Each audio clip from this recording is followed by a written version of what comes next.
And welcome to the Big T Show. I am Big T, and we are back. And listen, I always say I'm the big boomer, and I check my phone to make sure we're playing it right. Thank God I checked it because there was some sort of weird connection, and it was staticky, and I don't want to waste my time. This is a selfish act of me talking, but you know what? I do enjoy. Hold on. Let's see. What the fuck? And that time it happened with James. Here we go. Oh, here we go. Now we're back. Welcome to the Big T Show. See? Listen. What was that, 10 seconds, 15 seconds? I got it right. Let me just double check again.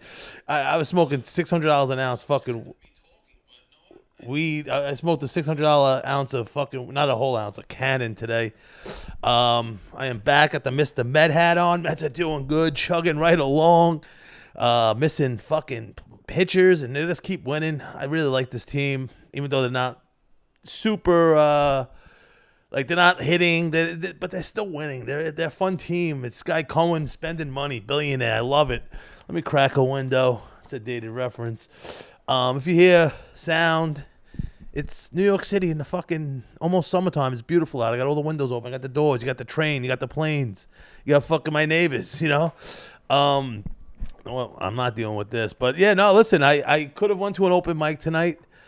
I just didn't have it in me. I didn't get a chance to write. I've been busy the last couple of days. I want to talk about getting proposed to twice on stage. I did it once. It's sort of a story, so I got to build this out. You can't just go up and tell a story. Well, you can, but they have to be funny.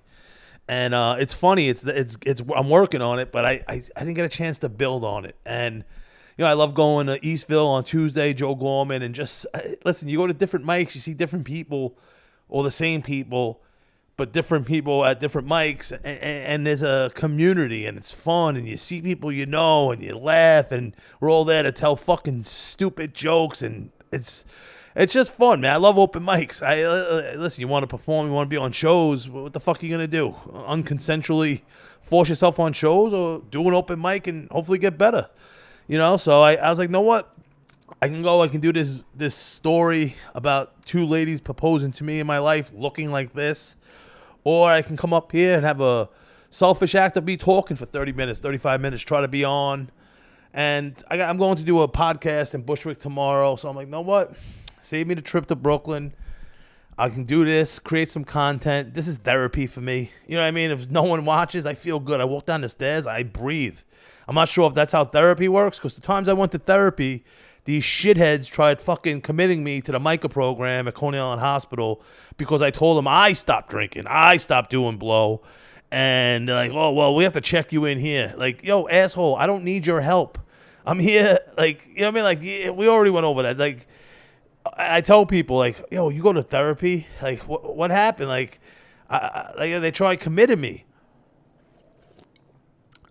You know, like what happened? I told him I used to sell blow, this, fight, punch, kick, drink, do this. Whoa, no, you got to ease in. That's the dumbest thing I ever heard. You got to tell them what's wrong. You got to tell them who you are. Let's get to the bottom of this. You know what I mean? Yeah, no, someone molested me. That's why I'm a whore. Whatever the fuck it is, like, you know what I mean? Like, that's why I don't like when people hug me, because I used to get hit as a kid. Whatever it is, like, you can't, like, what? Get to know the therapist? Was it a date? But this is therapy. Me walking down the stairs, I don't hold back. I'm talking. I feel good. I'm not like, oh, if I say too much, you know what I mean? Are they gonna commit me? Oh, maybe they might use this against me one day. But I always say my voice notes. For when I drive around, I have a thought or a premise. I just talk into the phone. If I ever kill someone, I'm like, yo, here. I slide my phone over to the lawyer. I'm like, play these. Because sometimes I'm listening to him, and I'm like, yo, what's wrong with you? This is what you think of? This is what you think is funny? That might have some funny aspects, but it's like, hold on, you expect me to get on stage? I'm talking in the third person, like me and my brain aren't the same person, but like, I'm like, hold on, I'm supposed to get on stage and tell jokes like, and sometimes you get some fucking funny shit. I'm like howling, laughing, and like, it's just, you know what I mean? Like, it's some of my materials about going out with a Jewish girlfriend, and you know, I love Kira, shout out to Kira, but like sometimes I have a voice note in bed, and I have to like roll over and say it, and I'm like, I don't want to explain the bit or premise to her. It's late, you know, and she doesn't need to hear like this chiseled joke yet or premise, and I'm like giggling because it's so silly, and I'm like, so like, like the voice notes, that's more therapy. And like some people when they're starting comedy or this, everyone has their own methods, and there's people that get on stage with their little books. Like I love the voice note method. It's quick, boom, boom, boom, boom, boom, boom, and then you write the paper, But yeah, I chose talking like this for however long. Sometimes it's around the same time, like 34 minutes. And I'm like, I had no plan. It just ended like that, and I like that. It's cool. It's a little hot up here now. I don't know why. But yeah, man, super busy. Been busy. I've been having James on. Shout out to James Pontillo. Fucking funny. Just a cool person, cool friend. Just comes always bearing gifts, man. A gourd, pizza. And listen, it might be a square pie from New Park. Most people are like, oh, they make square pies? But James comes bearing fucking gifts. He's the man. He always wants to come on. He's going to do like every other Sunday. We're trying to get some things going, trying to build the chemistry. My boy Tyrez, he was supposed to be here for the time when James and Steve K were on. We're going to get him in the mix. He's a fucking very funny but very insightful, thoughtful man. He has a voice, and I like that. I like that. Cool dude also. But yeah, I've been super busy. Starting off June, ended May good. Started off June hot. Got after the road in April, I just felt like I was a little bit of funk for the beginning of May. I don't know. It was a weird time for me. The weather wasn't changing, and just got busy. Had a Memorial Day weekend barbecue. I just threw it in the New York comic group text, not group text, the Facebook group. Just because if it's not a mic or a show, they could take it down. So I was like, you know what, barbecue mic. I just wanted to have a barbecue. I have the equipment, so it wasn't not a mic. And a couple people came down: Oleg, fucking Tyler, fucking Izzy, Steve K, and I got blessed with a spot by my man Sekou, my neighbor. Funny dude, cool dude. Fucking awesome neighbors. His wife, his young daughter, just good people. And he runs multiple shows. He has one. He had one in the city. He had me on in the city at this fucking gambler's den, which was fucking awesome. All these tables lined up. It was like in some elevator shaft, and you go into this beautiful room. It was a cool room, cool spot. He has one at a smoke shop in Merrick, on Merrick Boulevard. I know over there. That's where I made book for UPS. But there's a spot over here in Rockaway, right across the street, Sarah's Wine Bar, and she awesome shows. He had me on once before. Then I was gonna stop by again, but I was going to this NFT art show, which I'm going to another one this weekend with Gio Perez and them. Not Gio Perez, that's a comic. Gio, Envelope City Inc. But yeah, it was a great Memorial Day weekend, man. I know that was like last week or 2 weeks ago now, whatever it was. But I went in having no spots. I was like, hey, I'm going to have a barbecue mic, invite these guys down. Fucking barbecue, and they were loving it. We're up at the boardwalk. People are surfing, awesome waves, watching people legit surf, not just stand there on their board, sit there. You know what I mean? And they were just loving Rockaway. Sekou blessing me with the spot. Sarah's backyard, Memorial Day weekend, hot show, hot crowd, fucking Sunday. I'm like, know what? I'm going to Comedy Fight Club. I just want to get high and relax. Drove to Comedy Fight Club. Joey Diaz, the great Joey Diaz, always says nothing happens from the couch. I was beat from the sun, barbecuing again. Ate too much. I said, no, let me shower. Let me push through. You go to Comedy Fight Club. You seen my battle. We broke it down, me and James. And, Matt Maron, I'm just sitting there. I gave him one of these or whatever. Like, hey, I have a big point. Like, yo, hey, yo. And he came up. He said, hey, you want to warm up the crowd? I was like, shit. I just ripped back-to-back joints. Oh, speaking of which, back-to-back joints.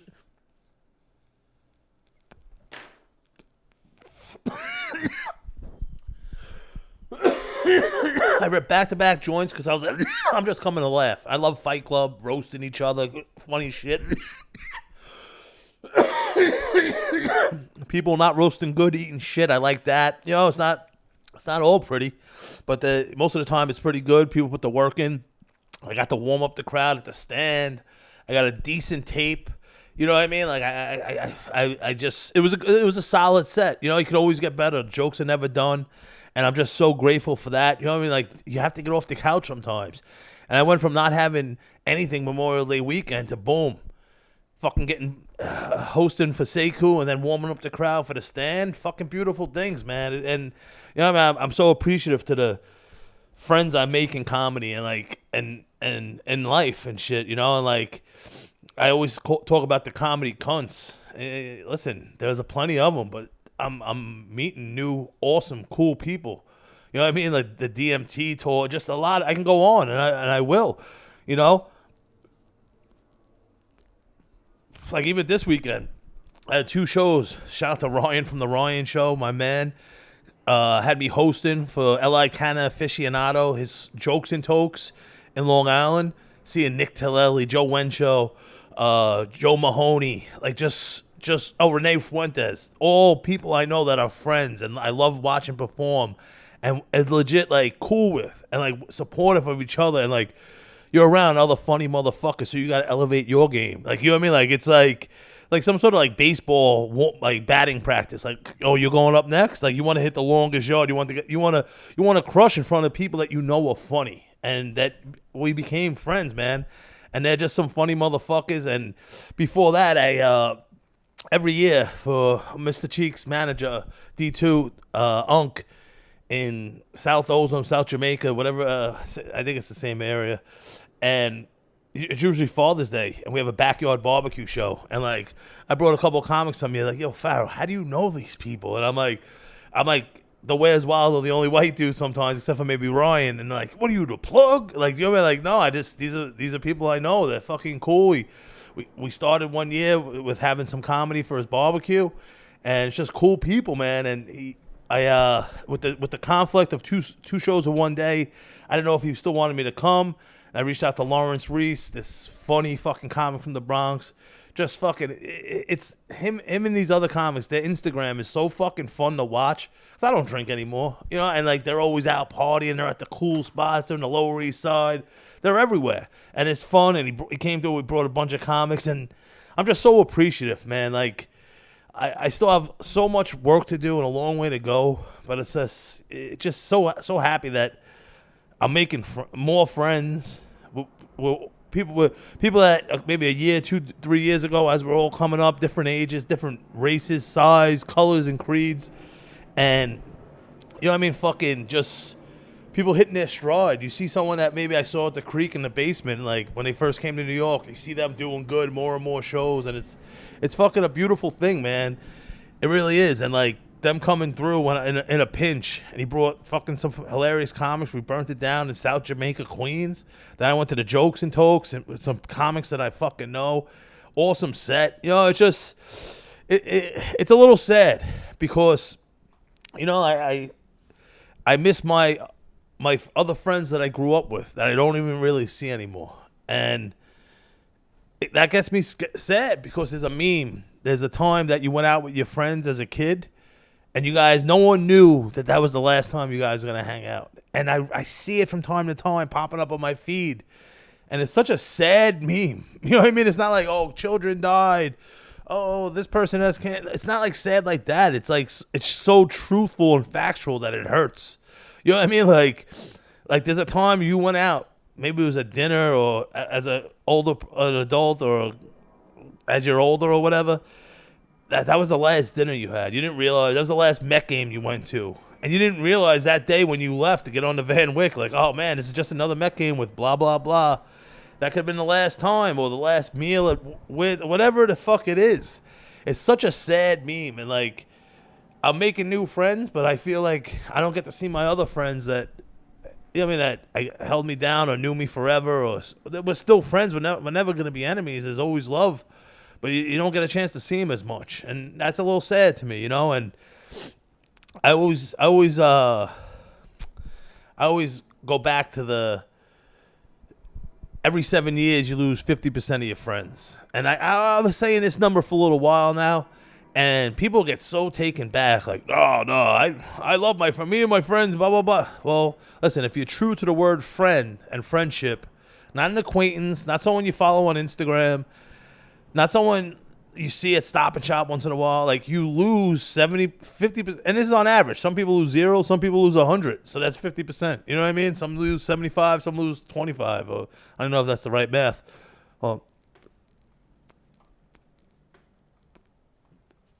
but it always goes back to that. And shit, man. What is this, 22? I got hurt 2015, and and my life started changing. It was like a week or two ago, a week and a half ago, the 27th. I think it was my 5th year of not drinking or doing blow. And you know what I mean? Like, but the change started 2 years before that. And every 7 years is, again, another average. So life cycles might be 5 years for some, 9 years for another. You know what I mean? So mine might have been premature 5 years. And that's what I've been doing with comedy. And listen, man, that was 20. I always tell people I did a city job. You know what I mean? Drinking that long and how much? That was a city job. It was time for me to retire. You don't work sanitation till you're 67 and you started in your 15, 14, 13, whatever the fuck it is. Like, that's unheard of. You're going to die. So it was time anyway, but like all those people that, it's hard for me to be, not hard in the sense of like be around that shit.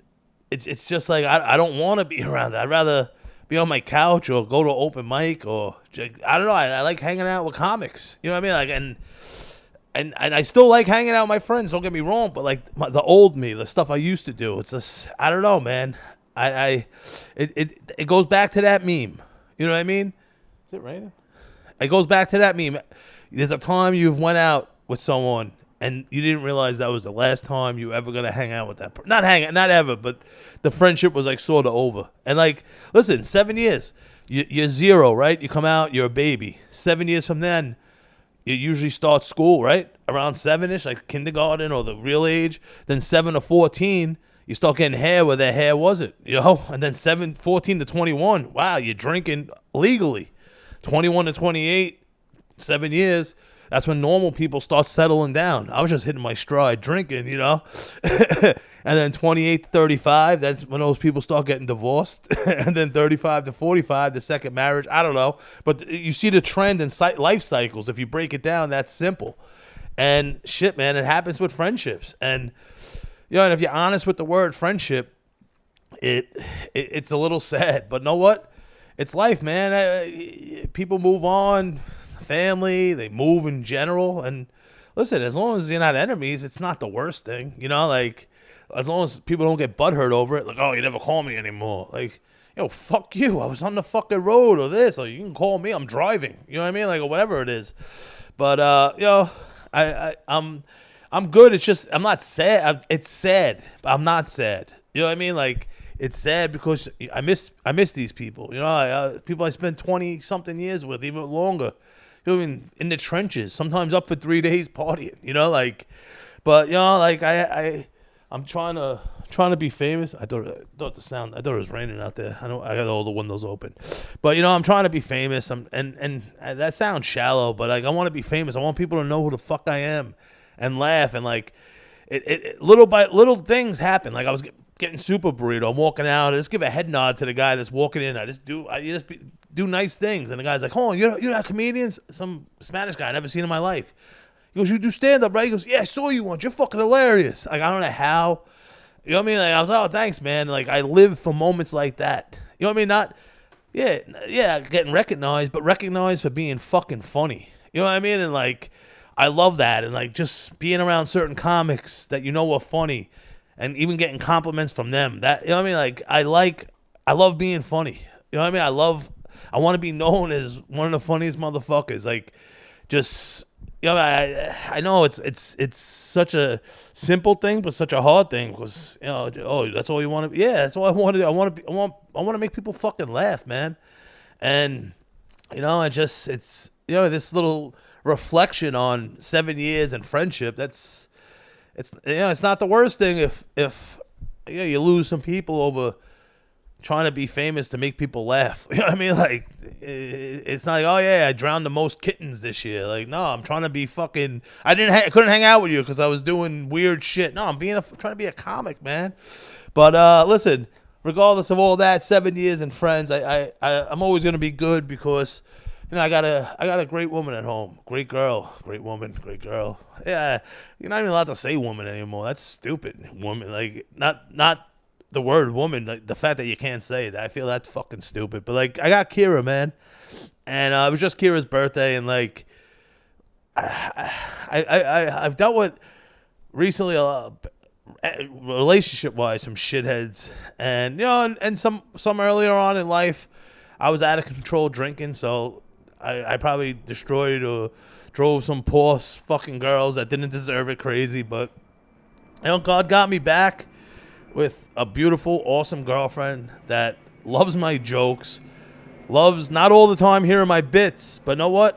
When I have a good one, or if it's about us, or if it's about me dating, being in an interfaith relationship, she okays it and she's happy because she knows where it's coming from. I'm just trying to be silly and make people laugh. You know what I mean? Regardless of the line, I'm walking with it. And it was just her birthday, and we had an awesome time, man.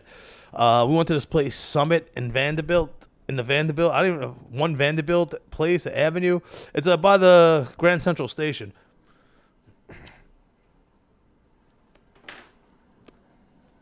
Being a tourist in my own city, and it was just this interactive, over 1,000 feet in the air, glass elevator, standing on glass above the ground. This shit didn't even look thick. You know what I mean? It was a thin pane of glass, and I was shitting my pants, and Kira was laughing at me because you crack that glass, you're dead. You know what I mean? You're gonna be on the ground, or if you land on someone, you kill them too. But it was just an awesome day. The Summit at Vanderbilt. Listen, I always talk about. I was just, talking about losing every 7 years, losing 50% of your friends. I got Kira, and we had a great day, man. Celebrating her birthday. I love her. She holds me down, and that as I'm trying to be famous, you need that support, and she deserved it. We deserved this. She deserved this great day. We went to this place, Milo's, by what's that new place at Hudson Yards? Hudson Yards is fucking awesome. If you get a chance, go over there. They have fucking awesome spots to eat. They had this big screen. People sitting on these folding chairs watching soccer. It was in Spanish, but soccer's popular. What's this shit called? The fucking thing they shut down because people are jumping off it. The entry, the vessel. That's what it was. So we went to the other place for this interactive 1,000 feet off the ground, cool fucking spot. To the vessel, we were gonna go to this place, Peak, 101st floor restaurant. Views of the city. So we go there. I'm like, is this place closed? Private elevator to get up there. I couldn't get reservations, so we're trying to sit at the bar. The Rangers just lost. So I'm like, oh, maybe it's going to clear out. They said 45 minutes. So we went to this place, Milo's, which is like a 5-star Greek restaurant. Fucking awesome service. Just beginning to end, fucking awesome spot. I highly recommend that. And I highly recommend get yourself a nice Jewish broad. And shout out to Kira. I love her. Thanks for holding me down. And, and sometimes when it's sad, but you don't see your friends, you come home to someone great. It makes everything else worth it, But that's just a thought I was thinking about. It sounds like negative or sad, but it's not, man. It's reflecting on it. Like maybe if someone was watching or listening, they're thinking about it too. Like, you know what? Does that cocksucker not call me anymore because they owe me money? Or is this life? You know what I mean? Or whatever. You think about it, maybe don't think about it. It might get you sad. But I don't know. Do I have some time? I wanted to do this, talking about the old me and drinking and all that stuff. I was talking to my friend. He's taking a CDL test to become sanitation.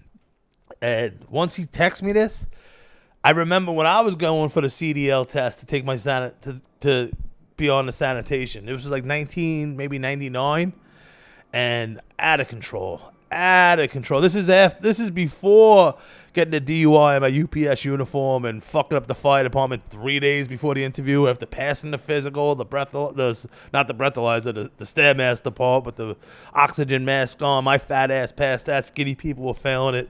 But I decided to get a DUI in my UPS uniform 3 days before the interview. But not the fire department, the sanitation in 99. I was out of control drinking, and the fucking CDL part of the test, they were done. They stopped giving it out at like 10:30, and I kept failing it. The general knowledge part, you need to get 10 wrong out of 50. I just kept getting 1 or 2. I was off by 1 or 2 because I was out drinking till God knows what. Begging the girl I was with at the time to drive me to the DMV, go in, and then fail. So hungover, missing by 1 or 2 fucking points. And we were out drinking. Ecstasy was huge back then.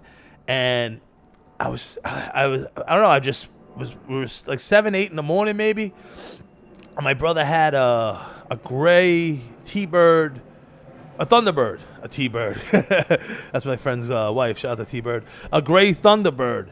And I was like, Sean, I think I could pass this test. Probably jaw going everywhere. Like, let me borrow your car.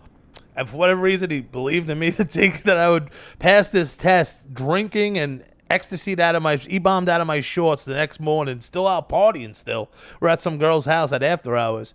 He gave me the key. My friend Mike took a ride, and AC felt so good because you're tripping. You know what I mean? And like I remember we ate another one right passing Coney Island Avenue, going to Coney Island, which is another exit or two. So now I'm in there. The worst idea in the whole fucking world. The blinds are open. The sun's beaming in. E-bomb.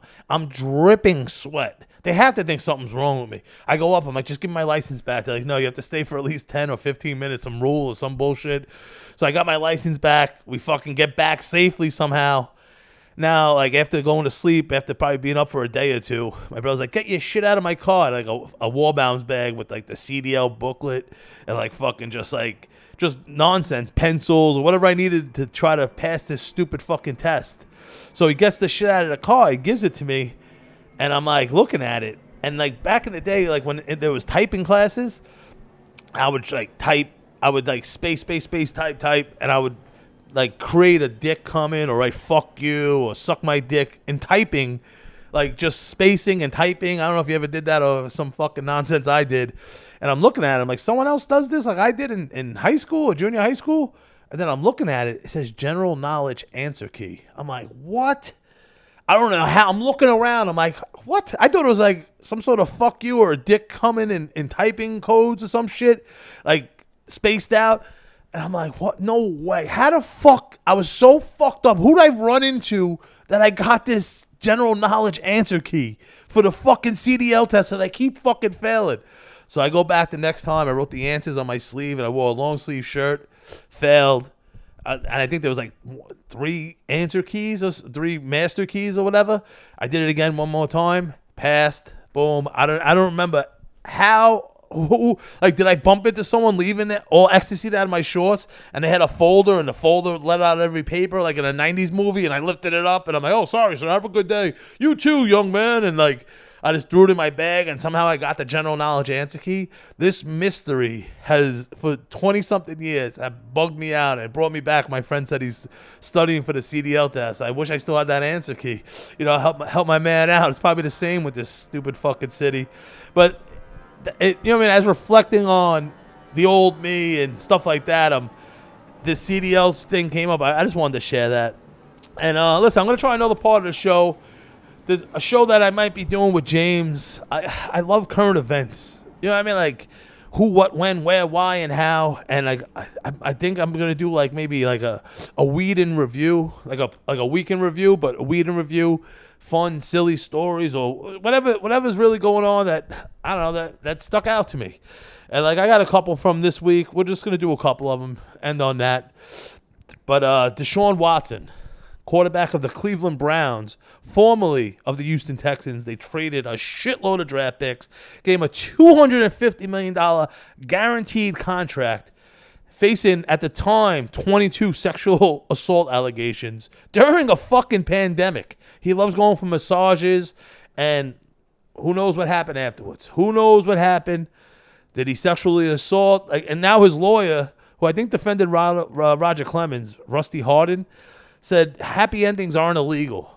Either that's going to fucking blow up in his face, for lack of a better term, or it's going to be the key to him getting this shit dismissed. Because he has, now it's up to, I think, 24 lawsuits against him. And he tried paying them, I think, like $100,000 each. They all said no. A couple said yeah. Definitely facing misconduct from the NFL because they don't fuck around. They're worse than the cops. And also, like, 66. He went for 66 massages in like 17 months, something like that. Some way he was going like once a week, or some absurd number. And like one of the girls is saying that she's suing him for ejaculating on her. Like, I don't understand that one. Like, isn't the action before that the bad thing? And I'm not saying I don't believe the woman, but like, are you mad that he came on you, or that you blew him, or he was jerking off on you? Like that seemed like a weird one. And then another one, the girl's like, yeah, he moved over, rolled over on his stomach, then grabbed his ankles and pulled his leg back, which is just an impressive feat of athleticism. Laying on his back, grabbed his ankles and pulled back, and asked a massage between his balls and anus. All this is coming out in the documents. Like, this story's getting weirder and weirder. And listen, we don't support sexual assault on the Big T show and shit like that. Like, and I hate using the word condone, because I think condone seems the opposite. Like, condone seems negative, not support. So I don't even like using that word. But this Watson case, it's getting weirder and weirder. And he signed a $250 million guaranteed contract with the Browns. And they still can't get rid of all the quarterback. But it's weird because, like, something happened and I just read there was a kid from Jamaica, Queens, who just got released wrongfully committed. You know what I mean? Like, wrongfully accused of murdering someone. This is another case article I was just reading. And he plans on suing the city. He's 22. He got arrested when he was 16. And somehow he has a 6-month-old kid, but he ate at a restaurant for the first time on Monday since being freed. I'm like, was there conjury visits, whatever the fucking word is? I'm not a fucking English major or a fucking human being that could speak. Conjugal visits. Like, in Rikers? He was in Rikers. He tried killing himself twice. This guy definitely has a case. So that's why, like, this whole Watson case, like, you have to believe the women, but then people are wrongfully accused all the time. And it's the Watson case is it's totally different, but it just showed the law. And I wish a lie detector was true. Everything would be so much easier in this world. Like, put them on the fucking machine. You're lying, but that could be beat. You know what I mean? It's so fucked up. There's no, like, clear-cut thing in this world to see if someone's lying or being a scumbag. And, like, and there was another article. The guy from 19 Kids and Counting, Josh Duggar or some shit. One of those shows on TLC. Like a bunch of kids, like Octomom, like 19 kids. I don't even want one. That's 19 more than I fucking want. And he's a piece of shit. And he had molested a bunch of kids. Disgusting shit. And, like, there was some girl from OnlyFans that hooked up with him, or maybe like a prostitute. And he's like, yeah, shave your pubic hair, cover up your tattoos, wear little kids' underwear. Like, it's a fetish of mine. Like, no, you imagine her as a little kid, you fucking animal. And, like, this is what gets me mad, but, like, it's a slippery slope also. Like, I'm a guy. Like, you hear, 1 in 9 men will commit sexual assault. It's a staggering number till you realize 9 out of 10 won't. You know what I mean? Like, if a girl says no, like, all right, I guess I'm done hanging out with you. Like, I didn't say no to that weed and dinner. Like, I know it's your body, but, like, aren't we here to have fun? Like I understand it. It's your right. But this scumbag, he was molesting kids, like rape and molesting. How is he only getting 12 years in prison? I don't care about 20 years supervised parole. Like, these scumbags, that's why there's no deterrent to rape and child molesting. Like, how is there a plea bargain? How is there every case is different? But then you have the kid that was wrongfully accused of murder. So, like, it's tough because I want to bury these scumbags. But, like, what if the police took the wrong evidence? Or, you know what I mean? Like, there's so many things. Like, it bothers me so much with the rape and this. Like, how put it at 90 years, 100 years minimum rape. You're done. There's no coming back. Oh, yeah, I learned my lesson from hiding in the bushes and jumping on a poor woman running in Central Park and forcing my dick inside her. Like, how are you coming back from that? What? I really thought about my actions. I was, hey, my bad. My bad. No, there isn't no coming back from that. Why is this guy only getting 12 years? What is he doing in prison besides fighting for his life from these fucking vigilante justice warrior prisoners who plan on, if they got their hands on him, would kill him? You know what I mean? Like, besides that, how is he going to reform himself? How could a rape, like, but then the kid was wrongfully convicted in Jamaica and he's getting out. Like, it happens, man. It's so, I want the world, like, and especially with all the crime and everything going on in this city, in the world, in the country right now, but especially New York, like, just pushing people on the train, smearing feces in their face. That's something you think about as a kid on your worst enemy. You know what I mean? Or maybe I did, but like, it's just, how do we not have such laws? Like, fucking just throw away the fucking key. Deter people from fucking doing shit, especially molesting and raping. But listen, I don't know. I know I'm doing some weed in review, and I wasn't just a couple of topics I was just trying to see if, you know, I'm gonna work on it. There's some funny shit out there. It's not such dark, like sexual assault, child molestation, and murder. I guess we got off on the wrong foot. But the sexual assault stuff with Watson is just a little weird. This guy during a pandemic going and, like, I didn't want no one to touch me except for Kira. Like, well, I still don't want no one to touch me except for Kira. Like, I don't get massages good. Like, I got her a 2.5 hour massage. I can do a half hour before I'm like, yo, I gotta get the fuck out of here. Like, you know what I mean? Like, not even a happy ending. Just like, I'm like ADHD, and this guy's going and who knows, just ejaculate. She's suing for him ejaculating on her. What about the action that led to the ejaculation? You know, I was cool with that. Once he covered my fucking tits, like, I had to go to the dry cleaner. He ruined my blouse. Fucking Mr. Watson. You know what I mean? Like, I don't know. And then massaging the testicles and not, like, maybe lick there and massage it. Like, it's just a weird case. We'll see. The weed in review is on week to week. What's that called? Like, we'll see what happens. We'll see what happens. I just love, there's some funny, interesting things going on in the world, and I want to see where I can go with it. But listen, it's been another episode of the Big T Show. We had, I got some shows coming up soon too, in a couple weeks at the Wine Bar with Seiko. I'm gonna go check that out. I have a couple other things going on, but we're gonna get into that. James is gonna be down here Sunday, but I needed this therapy. You know, I didn't go to the mic. I needed to talk 35 minutes. Just, I feel better. I feel mentally better. You know, and I'm not gonna get committed like going to a fucking therapist who's judging me. You know, whoever's watching is judging me, but it's better than some shithead therapist. But listen, the weed reviews are still a work in progress. We're gonna get some more lighthearted stories, like I said, besides sexual assault, murder, and fucking child molestation. But listen, there was at least one happy ending. The guy got acquitted. I'll just shut the fuck up. But listen. Every 7 years, you lose 50% of your friends. It's life. It's not you. It's not them. It's life, man.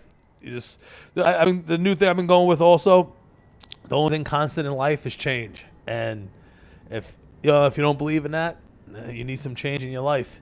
But listen, thanks for watching. It's been another episode of the Big T Show. Thank you for the therapy. Thank you for letting me talk and just a selfish act of me talking. I appreciate it. And remember, be the person you are when you're high. See you next week. Oh, I know the weed review out today. Yellow Zushi, $600 an ounce, and that's I'm stealing my catchphrase from this. Be the person you are when you're high, and I'm doing it at the end of those videos. Check it out. It's on my Instagram. Big tits, big pics. See you next week. Later.